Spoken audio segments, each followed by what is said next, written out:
but you've got a cut and apparently some others. Yeah. With my finger here, with my nail.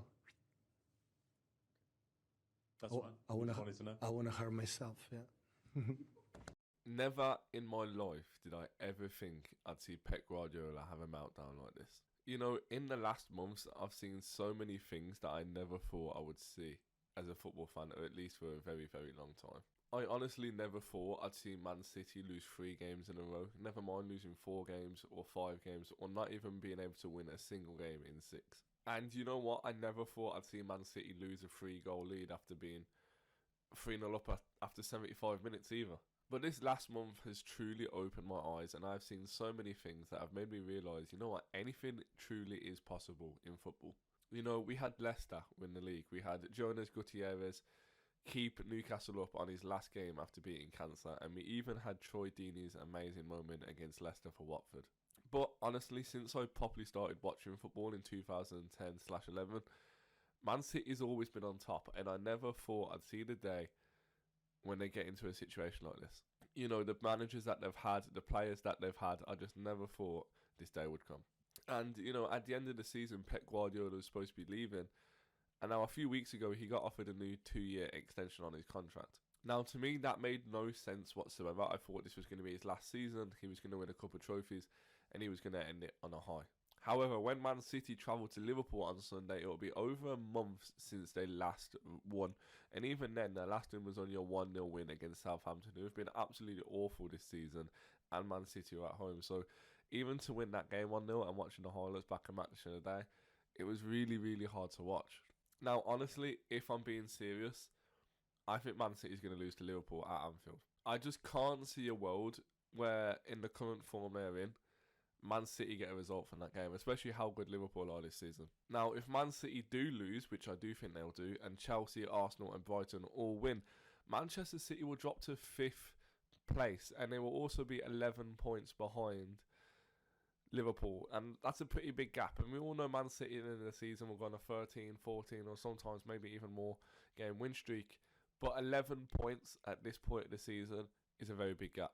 And honestly, if they lose to Liverpool this Sunday, I think the title race is over for Man City. I just can't see them catching them, because not only has no one ever done that from this point in the season, no one's been 11 points behind and won the league. If anyone is going to do it, it's going to be Man City. But I just can't see Liverpool slowing down, and I spoke about this in the video that I made about Liverpool a few weeks ago. So that leads us to the question of what is actually going wrong at Manchester City, and that's what we're going to be exploring in this video. Could it be the end of an era for Manchester City? You know, I said in the video that I made about Liverpool, I didn't expect Arne Slot to do well at all. You know, Man United were rubbish after Ferguson left, and I just thought after Jurgen Klopp being at Liverpool for so long, anyone who took that job was going to struggle. But you know what, Arne Slot's proved me wrong, and he's done an amazing job. But before we start actually looking at Manchester City and what's going wrong there, I want you guys to let me know in the comments below. Am I overreacting, or is it really the end of an era for Manchester City? Or, you know what, do you just think it's a bad run of form and they're going to win the league anyway? Now, the first problem Manchester City have, I didn't really think was too much of a problem when it first happened, but that is their loss of Rodri, and of course he's out for the season.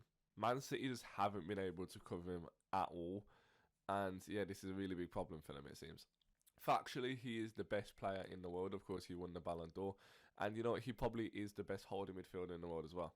However, Man City, with the squad that they've got and the players that they've got, and definitely the money they're able to spend, they should be able to cover Rodri, but for some reason they haven't done that, and they're really missing him at the moment. Now, Man City did actually start to cover Rodri with Kovacic, and you know, he's been at Real Madrid, he's been at Chelsea, he's playing for Man City, so he can't be a bad player, and he's not a bad player, he's a very good player. But the problem is, Kovacic got injured as well. So this means for the last few games, Man City have either had to play Rico Lewis, who isn't a holding midfielder anyway, and he is also very young, or Gundogan in holding midfielder. Now, again, Gundogan's a really good midfielder. He's, you know, been very successful, of course, when he was at Man City the first time, but he's not a holding midfielder. Now, the next problem I think Manchester City are having is they are relying too much on Erling Haaland. Now, don't get me wrong, he had a great start to the season, scoring 10 goals in his first 5 games. However, since he had that little argument with Arteta, and he told Arteta to stay humble, and this is where it kind of gets ironic, he's only scored 2 in his last 7. Now, that isn't counting the 2 goals he scored against Feyenoord. Before that game, he scored 2 goals in his last 7. And yeah, it just seems like he was being cocky, told Arteta to calm down, stay humble, and now he's kind of gone on a bad run of form himself. What's interesting though is in those 7 games, his expected goals was actually 8.06. So he was expected to score 8 goals, but he did only end up with 2. Now, I know what you're going to say. Yes, Haaland is a striker, and he's probably the best striker in the world, so you're going to rely on him. But what if I told you for Man City, right? Yes, of course, he's had the most shots on target with 37, but you would not guess who the second highest shot on target taker is at Man City. Now, take a split second to think about it. Tell me who you think your prediction would be, because I'm going to tell you that no matter who it is, you're wrong, because it's actually Josko Gvardiol with 7 shots on target in second place. Now, not only is he a centre-back, and the majority of those are going to come from headers, that's a big problem.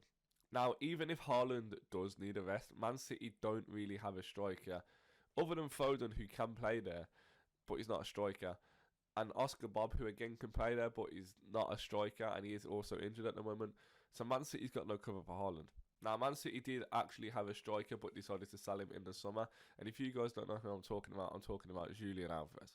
And this season for Atletico Madrid, he has actually scored 9 goals in 20 games in all competitions. So he's on a little bit of good form.